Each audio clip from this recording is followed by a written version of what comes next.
대강절을 시작하면서 우리가 이 대강절 기간 동안에 어떠한 마음의 자세로 하나님 앞에 영광을 돌리고 예수님을 기쁘게 해드릴까라는 마음 속에서 말씀을 드릴 것입니다. 오늘 읽은 말씀 빌립보서 4장 1절에 보면 나의 사랑하고 나의 사모하고 나의 기쁨이요 나의 면류관인 사랑하는 성도들이라는 표현이 빌립보서 4장 1절에 있습니다. 바울이 빌립보 교회의 성도님들을 얼마나 사랑하고 있는지 아마 세상에서 표현할 수 있는 표현은 다 했다라고도 볼 수 있을 것입니다. 당신 없는 세상은 안고 없는 찐빵입니다. 이런 표현보다 얼마나 더 근사하고 대단한 표현일까 생각해 보는 것입니다. 나의 사랑하고 사모하고 나의 기쁨이요 나의 면류관인 사랑하는 성도들아. 그 사랑이 이 구절을 통해서 느껴질 수가 있습니다. 이렇게 사랑하는 빌립보 교인들에게 사도 바울은 그가 가진 소망을 내어놓습니다.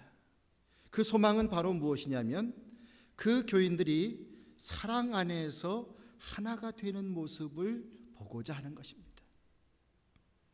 여러 자녀를 기르면서 여러분들은 어떤 기대를 해오셨습니까? 자녀가 잘 출세하면 좋겠다, 그런 마음 있으시겠죠?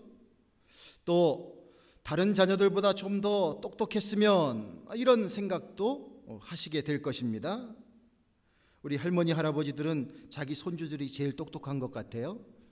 거의 영재 수준으로들 다 얘기하시는 것 같아요. 또 돈을 좀 잘 버는 자식이 됐으면 이런 바람도 있으실 것입니다. 그런데 시간이 흘러가면서 우리가 생각해 볼 수 있는 것 중에 가장 큰 바람 중에 하나는 바로 형제 자매의 우애이지 않나 생각해 보게 됩니다. 형님 먼저, 아우 먼저. 이것이 무슨 한 광고에서만 볼 수 있는 것이 아니라 서로가 하나가 되는 마음 속에서 그렇게 서로를 챙겨주면서 서로를 배려해주면서 생각하면서 귀중하게 여기면서 살아가는 이런 모습을 자녀들에게 모든 부모님은 바라고 계실 것입니다.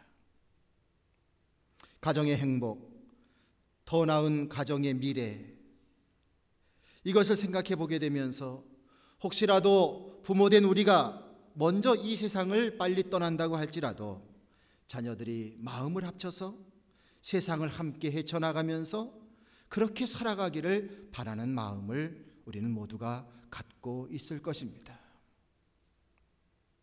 여러분, 자녀와 가족이 하나가 되기를 바라는 이 부모님들의 보편적인 마음은 하나님께서 우리에게 주신 하나님의 마음이라고 믿습니다. 우리의 남은 생애 동안 자녀들에게 더 이런 것을 많이 말씀하시고 교훈해 주시고 또 내 스스로부터도 나의 형제들과 더 관계를 잘 풀어나가시고 이런 모습을 우리가 가져야 할 것입니다. 바울이 너무너무 사랑하는 빌립보 교회, 정말 그들을 사랑했지만 그들에게도 가시는 있었습니다. 대외적으로 바울이 선교하는 것을 함께 후원하는 선교의 헌금도 보낼 수 있었고 또 기도도 하는 것 같았고 여러 가지로 서로가 이렇게 열심을 다하는 것 같았지만 빌립보 교회에도 하나 되지 못하는 요소가 분명히 있었습니다. 바울은 이것을 알기에 마음이 너무 아픕니다. 너무 아파요. 이 바울의 마음은 바로 주님의 마음을 대변하는 것이요, 목회자의 마음을 대변하는 것이요, 부모님의 마음을 대변하는 것이다 라고 볼 수 있습니다. 이 안타까운 마음 속에 하나가 되기를 권고하고 있습니다. 신학자 바클레이가 빌립보 교회 성도들이 왜 하나가 되지 못하는가를 연구하면서 크게 두 가지로 말을 했습니다. 하나는 그들에게는 공명심이 있었다는 것입니다. 자신을 남 앞에 나타내고자 하는 마음을 우리가 자꾸 죽여야 되는데 이 마음을 죽이지 못하고 그 마음 따라서 자꾸 살는 거예요. 자기 자신도 모르게 이건 내가 계획한 건데, 이건 나의 아이디어인데, 이건 내가 했는데, 이건 내가 설계를 했는데, 걱정도 내가 제일 많이 했는데, 내가 누구보다도 힘을 썼는데, 내가라는 생각이 자꾸 들어집니다. 한국에 가면 저희 아버지 목회하셨던 교회가 화곡동에 있습니다. 제가 마침 대학교 1학년 때 신학교 들어가서 그해 여름부터 교회를 짓기 시작했는데 1차적인 공사는 한 6개월 만에 끝났지만 모든 부수적인 공사를 위해서 거의 한 2년 정도가 걸렸습니다. 많지 않은 예산 속에서 직영을 하면서 목사님이신 아버지가 직접 일하시고 또 제가 방학 때부터 같이 일을 하고 그리고 전문가들이 와서 전문가들이 할 수 있는 부분은 그렇게 하고, 그러니까 제 기억 속에 제 신학교 1, 2학년은 많은 시간이 학교에서 공부하고 돌아오면 교회에서 일을 했던 기억이 있습니다.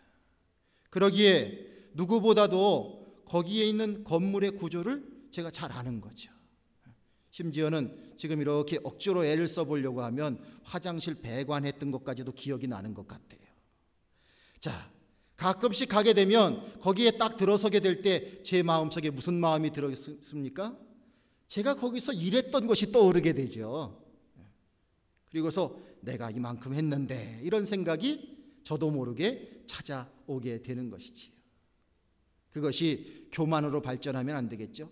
형님은 그때 군대 가 있었잖아요. 내가 거의 다 했어요. 뭐 이러고 자랑하면 되겠습니까? 그건 아니지요. 그런데 뭔가를 하고 나면 사람의 마음속에 그런 마음이 자꾸 들어지면서 나의 공명심이 드러날 수 있는 것입니다. 사실은 그리스도 예수 안에서 우리가 택함을 받고 구원받은 성도가 되고, 그렇게 되면요, 크기는 차이가 있을 수 있지만 협력하고 싶은 마음, 긍정적인 마음, 뭔가를 해야지 하는 그런 마음들, 이런 것은 누구나 다 가지고 있을 것입니다. 그러기에 내 자신을 내세우지 않고 주님의 일한다고 하는 것에 목적을 두게 되면 서로 함께 그 일을 잘 해나갈 수가 있습니다. 빌립보 교회에도 아주 탁월한 성도님들이 참 많으셨습니다. 영적으로 육적으로 훌륭한 분들이 많이 있었습니다. 그러나 그들을 괴롭히는 것이 무엇이었냐면 아직도 예수님을 믿었지만 그 안에서 해결되지 못하는 그 밑바닥에 깔려져 있는 공명심이 작용했다는 것입니다. 이것이 교회의 문제를 자꾸 만들어내기 시작했습니다. 공명심은 다른 말로 허영심이라고도 말할 수 있습니다. 사람들이 사람들 속에서 자기의 명성을 얻고자 하는 것은 재산을 갖고 싶은 유혹 이상입니다. 칭찬받고자 하는 마음, 아첨받고자 하는 마음, 인정받고자 하는 마음, 이런 것들 때문에, 그것의 온도 차이 때문에 문제가 생깁니다. 빌립보 교회가 여기에서 불일치가 일어나게 되었다고 말하고 있습니다. 우리가 이런 것을 생각해 보게 되면서 과연 우리의 공동체는 공명심으로부터 허영심으로부터 이런 유혹으로부터 이것을 잘 이겨나가고 있는가 한번 우리가 생각해 보게 되는 것입니다. 두 번째 불일치의 요소가 그 교회에 있었는데 그것은 자기 집중심이다라고 분석을 했습니다. 이것은 바로 무엇이냐면 자기 중심적인 세계관, 자기 중심적인 신앙관에 몰입하는 현상을 말하는 것입니다. 어떤 문제가 있을 때 의견을 내어놓고 그리고 자기가 내어놓은 의견에 굉장히 집중을 하죠. 자연적으로 다른 사람들의 의견을 받아들이고 싶지 않고 공격하게 되는 겁니다. 그래서 자신의 의견이 채택되지 않으면 이내 화를 내버립니다. 그래서 자꾸 회의는 좋지 않아, 회의는 짧을수록 좋아, 회의만 하면 시험이 들어, 자꾸 이런 얘기가 왜 서로 주고받는 얘기가 됩니까? 바로 자기 집중심, 자기 중심적인 세계관, 이것 속에서 무엇이든지 다 이루어지기를 원하는 마음들이 서로에게 있기 때문입니다. 내 의견이 채택되지 않으면 이내 화를 내 버리고 마는 것이지요. 우리 교회에도 어려운 일이 있을 때가 있었습니다.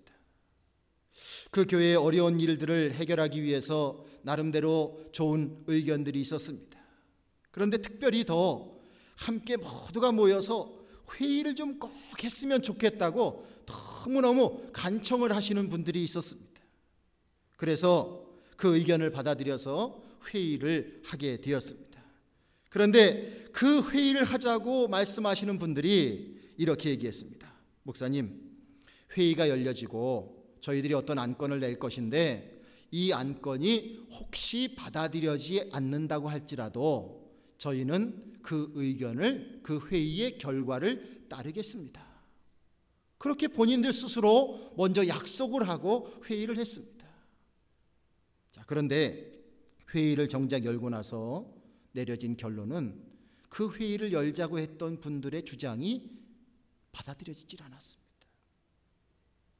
그 다음 주일이 되었습니다. 그 중심에 서 있던 세 분이 저에게 찾아와서 목사님, 저희는 오늘부로 이 교회를 떠나겠습니다. 교회를 떠나는 마음의 아픔이 있지만 더 아프게 하는 사실은 무엇입니까? 그분들이 약속을 하셨습니다. 목사님, 회의만 열려지면 저희들이 내는 주장이 받아들여지지 않아도 저희는 결코 교회를 떠나지 않겠습니다 라고 약속했습니다. 그 약속은 누구에게 한 약속이라고 우리가 생각해야 합니까? 교회에서 이루어지는 이 약속은 바로 하나님께 드리는 약속입니다. 그런데 한 주 만에 그 약속이 자기의 원하는 대로 되지 않았다고 마음에 불만을 가지고 교회를 떠나는 그 아픔을 겪었습니다. 참으로 큰 공동체의 아픔이 아닐 수가 없었습니다.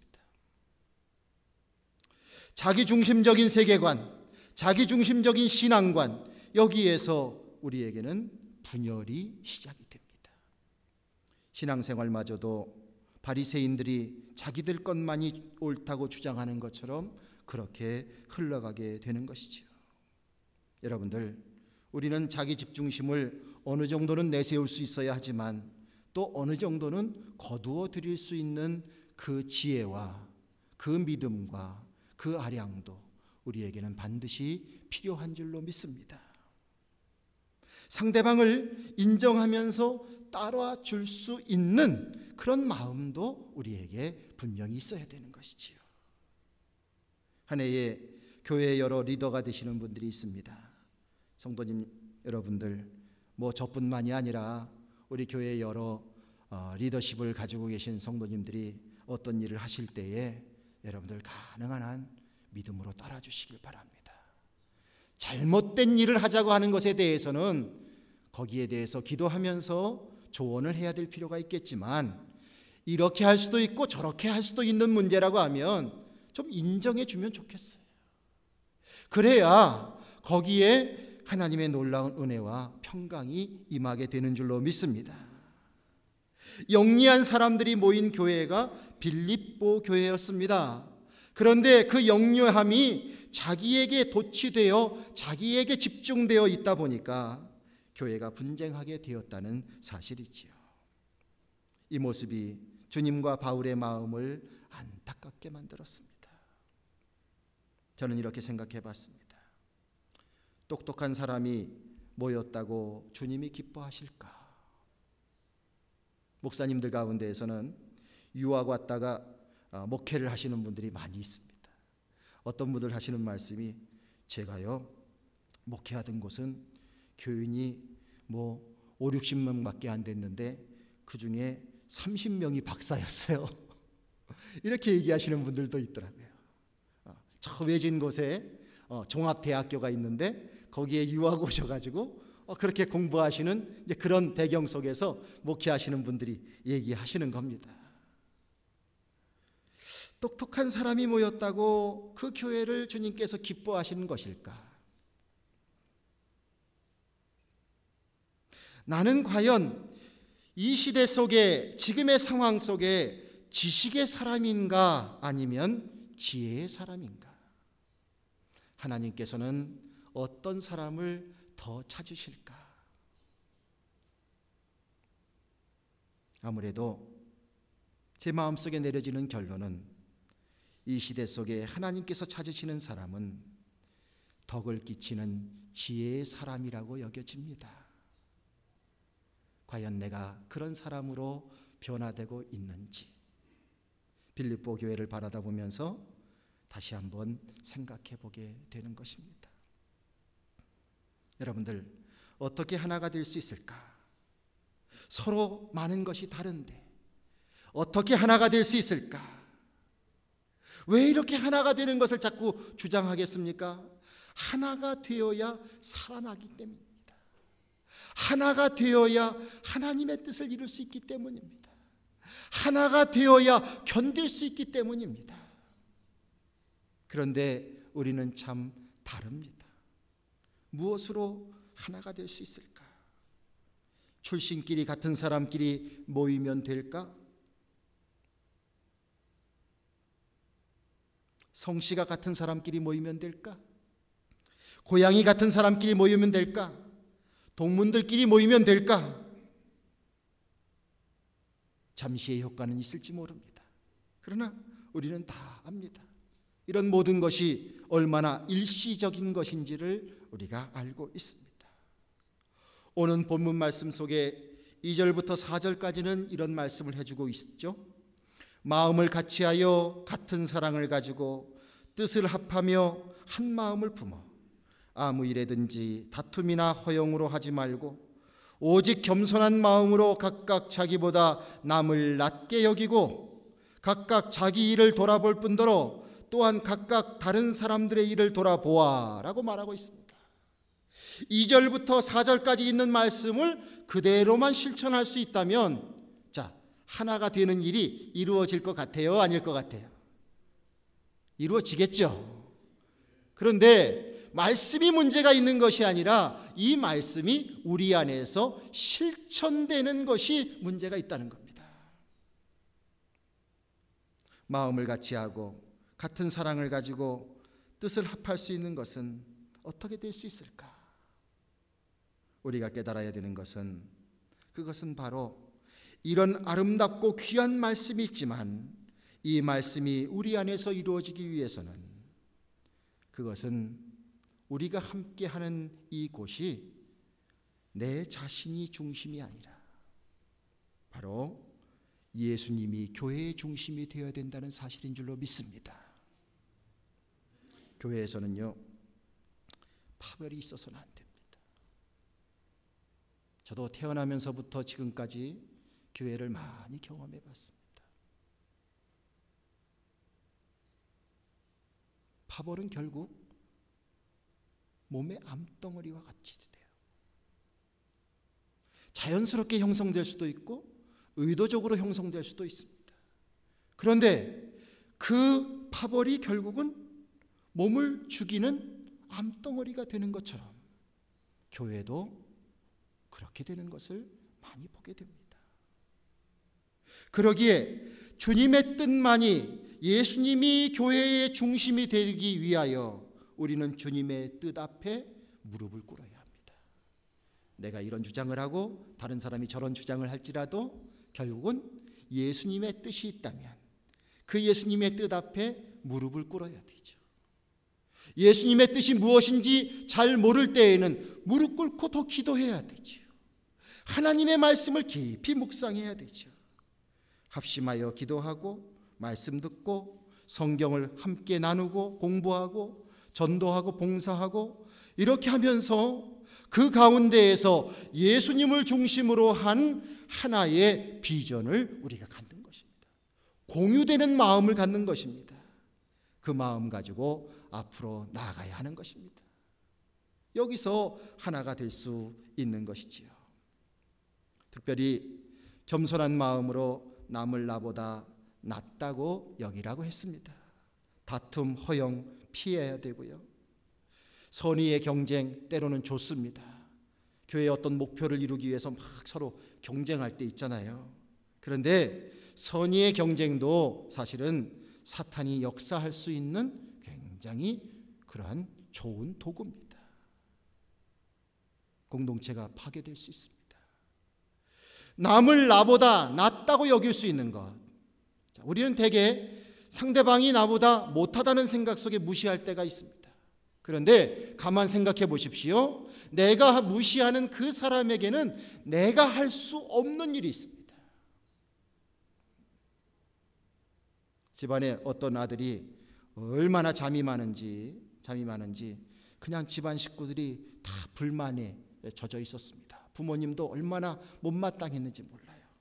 그냥 어떻게 이렇게 잠을 많이 자는지, 젊은 사람이 할 일이 얼마나 많은데 어떻게 이렇게 잠을 많이 자는지. 여러분들 같아도 속 터지겠죠. 너는 어떻게 이렇게 잠을 많이 자냐. 그런데 나중에 침대 회사에 취직해가지고 돈을 잘 벌어왔답니다. 침대 회사에서 얼마나 필요한 사람입니까? 여러분들, 남을 바라다 볼 때에 그 상대방이 나보다 나은 부분이 반드시 있습니다. 한번 즐거운 마음으로 인사 나누시면 좋겠습니다. 당신이 저보다 더 낫습니다. 이렇게 한번 인사하시면 좋겠습니다. 장로님이 저보다 훨씬 낫습니다. 권사님이 저보다 훨씬 낫습니다. 일을 할 때 아까 말씀드렸지만 또한 허영심을 피하는 그런 마음의 각오를 가지고 살아야 되죠. 남이 나를 알아주기를 자꾸 기대하고 하면 하나님의 선한 일을 하면서도 자꾸 섭섭마귀가 어떻게 그렇게 침투하는지 몰라요. 우리는 이 허영심보다는 더 진실된 마음으로 하나님의 사명을 감당한다는 이 마음 또한 우리가 가지고 있어야 할 것입니다. 그뿐만이 아니죠. 내가 내 앞가림을 할 뿐만이 아니라 열심히 다른 사람 도와주기 위해서 애를 써야 되죠. 그러기 위해서 조금 더 부지런해야 돼요. 조금 더 부지런하지 않으면요, 내 앞일을 처리하는 것도 너무 힘들어요. 어디 아는 사람들과 함께 여행 중에 가다가 사고가 났습니다. 그런데 사고가 딱 나니까 사람들의 태도가 다 다릅니다. 그 중에 어떤 분은 자기 짐 챙기느라고 뭐 그렇게 챙겨야 될 게 많은지, 누가 다쳤는지, 사고가 지금 어떻게 됐는지 그거는 도저히 신경을 쓸 수도 없고 그냥 자기 짐 흐트러진 거 그거 챙기느라고 너무너무 바빠서 그냥 눈앞에 것만 바라다보는 그런 사람도 있어요. 내 문제에만 집착해서 남의 형편을 알아주지 못하는 이런 것도 얼마나 안타깝습니까? 기도하는 내용도 보면 늘 자신의 문제만 가지고 기도하는 우리들의 연약한 모습이 있죠. 성도 여러분, 그러나 주님께서 우리들에게 복 주실 것을 약속하시면서 우리가 주님으로부터 축복받는 놀라운 원리는 너희는 먼저 그 나라와 그 의를 구하라 말씀하셨습니다. 자, 여러분들이 성도님들을 위하여서, 성도님들의 여러 가지 사정과 형편을 위하여서 기도를 하십니다. 자, 이것은 바로 하나님의 나라와 그 의를 구하는 데에 해당되는 일입니다. 주여 하나님의 나라가 이 땅에 임하게 없어서 그렇게 기도하는 것뿐만이 아니라 나를 벗어난 다른 사람들, 교회, 신앙의 공동체, 여러 가지 사회의 문제, 이런 것을 놓고 주님 앞에 기도할 수 있는 것도 역시 그 나라와 그 일을 구하는 기도의 제목들이 됩니다. 우리 모두 그러한 마음을 가지고 살아가야 될 줄로 믿습니다. 빌립보 교인들에게 요청했습니다. 사도 바울은 요청했습니다. 같은 마음을 가지십시오. 겸손해야 합니다. 다른 일을 열심히 돌아보십시오. 말씀했습니다. 너무나도 안타까운 이런 모습 속에서 사도 바울이 하나님이 주시는 마음 가운데에서 권면하고 있는 것입니다. 다가오는 시험, 환난, 사도 바울은 예견하고 있었습니다. 하나님께서 보여주시는 많은 환상과 하나님의 그 모습 속에서 정말 그들이 겪어야 할 앞일을 내다보게 됩니다. 빌립보 교회가 나름대로 사랑도 받고 사랑도 나누고 좋은 면이 많이 있지만 저희들이 더더욱 하나가 되어야 될 때, 그때 비로소 그 어려움을 이겨나갈 텐데, 그 염려와 걱정과 절박감 속에서 이렇게 권면하고 있습니다. 그러면서 결정적인 말씀을 하고 있습니다. 5절 말씀 속에 그리스도 예수의 마음을 품으라, 이렇게 말씀하고 있습니다. 예수님의 마음은 무엇입니까? 그것은 한마디로 겸손의 마음입니다. 사람의 마음의 특징은 교만에 있다고 할지라도 예수 그리스도의 마음의 특징은 겸손에 있습니다. 사람은 자기가 좀 잘되고 여유가 있어지면 사람들이 어느새 교만해집니다. 세상의 권력자들은 창조주 하나님의 자리를 넘보고 싶습니다. 그래서 신이라는 표현을 자기에게 끌어다 붙일 때도 많이 있습니다. 그러나 예수님께서, 진정한 하나님의 아들이신 예수님께서는 이렇게 말씀을 주셨습니다. 나는 마음이 온유하고 겸손하니 내 멍에를 메고 내게 배우라. 한번 따라 하시겠어요? 나는 마음이 온유하고 겸손하니 내 멍에를 메고 내게 배우라. 할렐루야. 우리가 대강절을 맞이하면서 우리 예수님 다시 오시기를 고대하고 있습니다. 예수님께서 이 땅에 오셔서 우리에게 이런 모습을 보여주셨어요. 주님께서 다시 오실 때에, 우리를 만난다고 하실 때에 주님께서 기대하고 있는 우리들의 모습은 어떤 모습이겠습니까? 우리가 예수님을 고대하고 기다리면서 이 대강절을 보내는 나날 속에 내 자신을 돌아봐야 할 나의 모습은 바로 무엇이겠습니까? 예수님의 마음, 그 모습을 본받는 일인 줄로 믿습니다. 6절에서 8절에 그는 근본 하나님의 본체이시나 하나님과 동등됨을 취할 것으로 여기지 아니하시고 오히려 자기를 비워 종의 형체를 가져 사람들과 같이 되었고 사람의 모양으로 나타나셨으며 자기를 낮추시고 죽기까지 복종하셨으니 십자가에 죽으심이라. 세상에서는 금수저라는 말을 합니다. 금수저로 따지면 예수님이 최고입니다. 예수님이 최고입니다. 그러나 예수님은 그 기득권을 누리시려고 연연하지 않으셨습니다. 하나님의 뜻에 복종하시고 십자가에 달리시기까지 복종하시고 그 가운데 자기를 비우시고 자기의 기득권을 내려놓으시고 겸손한 마음으로 우리 인간의 문제를 해결하시기 위해서 이 땅에 오셨습니다. 내가 예수님이 아니기 때문에 예수님처럼 할 수 없다라고 얘기할지도 모릅니다. 그러나 우리는 이 예수님을 닮아가는 인생을 살아야 할 것입니다. 결국 이런 겸손으로 하나님의 뜻을 이루신 예수님을 하나님은 모든 이름 위에 뛰어난 이름이 되게 하셨다고 하셨습니다. 주님은 마태복음 23장 12절을 통해서 누구든지 자기를 낮추는 자는 높아지리라고 말씀하셨어요. 제가 이렇게 보니까요,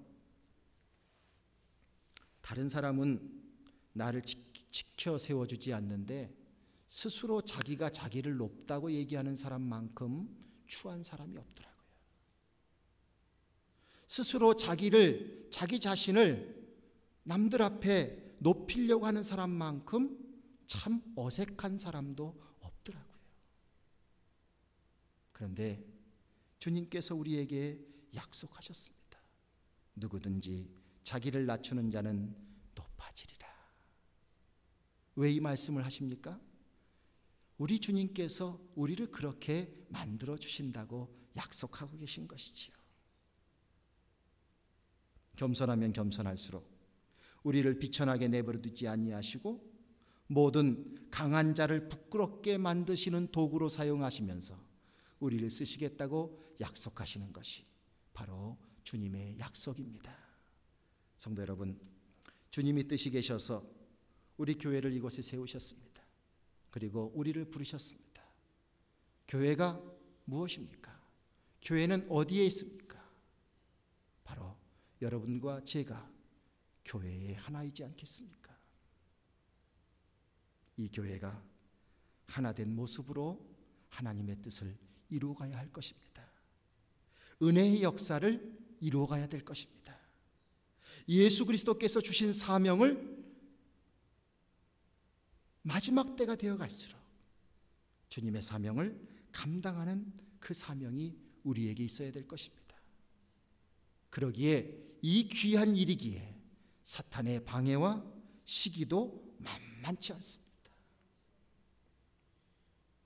우리 모두 이 대강절 기간 동안에 하루하루의 삶 속에서 우리에게 초락하신 아름다운 믿음의 교회 속에서 성도와의 관계 속에서 주님의 뜻을 이루어 나가기 위하여 빌립보 교회를 향하여 정말 안타까운 마음으로 권면하면서 격려를 했던 사도 바울의 그 고백처럼, 그 권면처럼 우리도 더욱더 예수님 마음 우리 안에 간직할 수 있는 우리 모두가 되기를 간절히 바랍니다.